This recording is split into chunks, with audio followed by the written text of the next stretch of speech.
Hi, my name is Jen and I'm a yoga teacher and I'm also a freelance marketing consultant. So how did I get to be what I am? And so basically when I graduated from university years ago, I started out in advertising and I worked full-time in corporate until 2018, and I got into yoga around the same time that I started my first job in advertising. It was a great way to de-stress from long hours at the office. But yeah, it was only until maybe 2015, 2014 where I started taking my yoga practice seriously. Before then, it was pretty much on and off. Like I'd go regularly for a few months and then stop for a few months and then come back into it. But yeah, it was maybe around 2014 or 2015 I got into it more seriously, started going regularly, and I would only skip when I would be sick. And around that same time, I decided to go for my yoga teacher training, my first certification course. So I got certified with my first 200 hours in September 2015, and I've been teaching yoga ever since. Since then, I've done other certification courses, so now I teach a lot of different styles. I teach vinyasa, hatha, restorative, yin, chair yoga, and I also teach other movement modalities such as HIIT Pilates or Inferno Hot Pilates, and I'm also certified for Pound.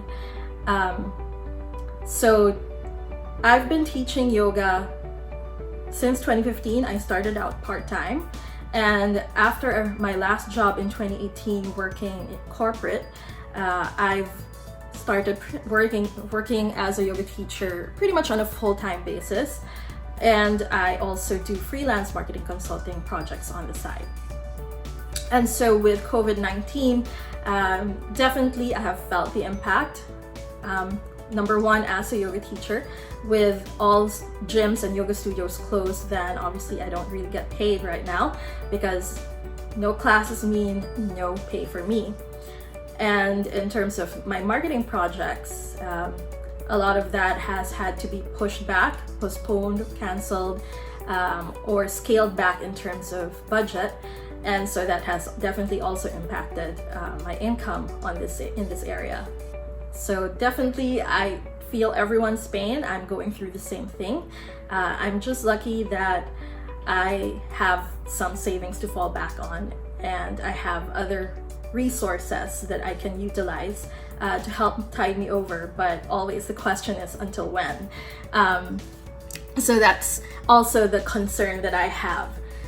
And so, I know everyone's stressed about the whole situation. It's all very uncertain. We don't know what's going to happen in the future, and we don't know how long this is going to last. And for me, I'm really, really grateful that I have my yoga and meditation practice, because as uncertain and as scary as things are, it has helped me really to get through things. It has helped me to manage my stress and my anxiety through meditation, through breathing techniques, and I would love to share some of that with you later. Going back into the impact that COVID and this whole ECQ has had on me, then, definitely I've talked a little bit in terms of what it has impacted on a professional level and a little bit on the financial level. And of course, personally and emotionally speaking as well, it has also impacted me. I am a very outgoing person. I have my introvert moments. I like staying at home as well, but I also love being with people and I love interacting with people. And it's been a struggle with me having to stay home and lack that personal interaction with other people. It's great that I live with other people here at home and I get to see people. I get to see other faces aside from myself. But yeah, I miss, being able to see people beyond my little nuclear family here. I miss the simple joy of going out for coffee and not having to worry about whether I'll get sick.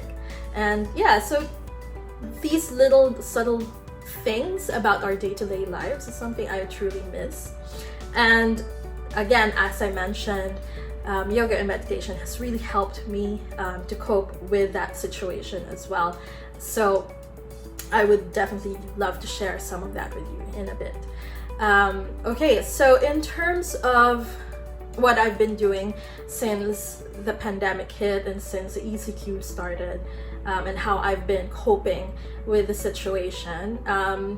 Well, as a yoga teacher, definitely one of the things I've done is to move my classes online. I now teach online yoga classes through Zoom 3 times a week, Monday, Wednesdays, and Fridays, 6 p.m. And I also continue doing some of the private classes that I used to do pre-COVID, pre-quarantine. And so I conduct those classes also on Zoom. And for the first few weeks of the quarantine situation, I was also doing free yoga classes online every day at 10 a.m. on my Facebook and on my Instagram. And that was a way for me to get into a normal daily routine, which I believe is something that we all need in this day and age. With the disruption of what used to be normal in our lives, we are now struggling to find what is the new normal.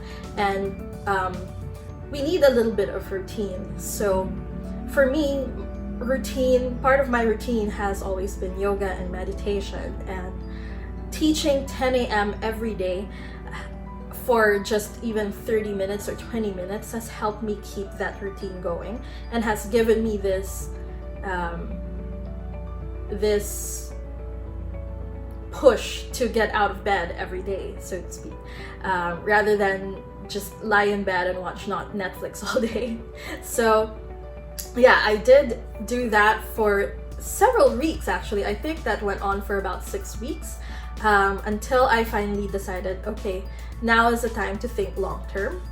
What can I do to start surviving this crisis? And that's when I started offering paid classes online, and they're pretty cheap.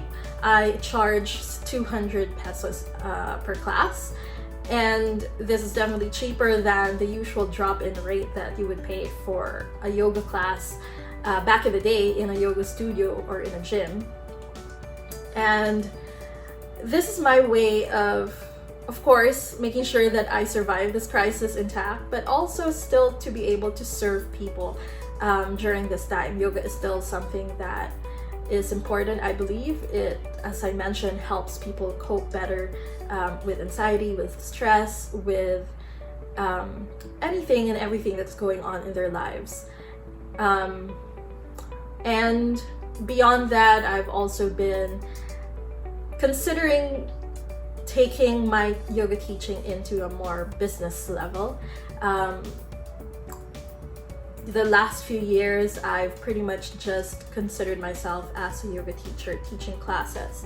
And with this pandemic, it has taught me that I should treat myself as a business and as a brand, so that I can reach out to more people and be able to offer them something beyond just a yoga class, whether it's a holistic wellness offering encompassing yoga, meditation, pranayama or breath work, and a lot of different things that will provide them an overall better quality of life, or something else. So I'm trying to figure things out as I go along. Still continuing teaching yoga and meditation in the meantime, but also now working on establishing more as a business, as a brand, as a wellness business and brand. And it's going to be a very long and rocky road for me, I would say, but here's to the challenge of it. I'm looking forward to it. All right, so in terms of breath work and meditation and yoga, and when I say yoga, I mean the asana or the physical movement part of it, which is what most people are familiar with. Here are some stuff or some techniques that you can do at home whenever you're feeling tired, feeling stressed, feeling anxious, feeling depressed. Whether it's because of the whole COVID situation, or because you had a fight with someone, or because you're stressed out with work, there's too much work that you have to work on. So yeah, anything. These techniques will definitely help. It has helped me through a lot over the years, and it has helped a lot of my friends and students as well. And I trust that it will benefit you as well. So first thing I'm going to talk about is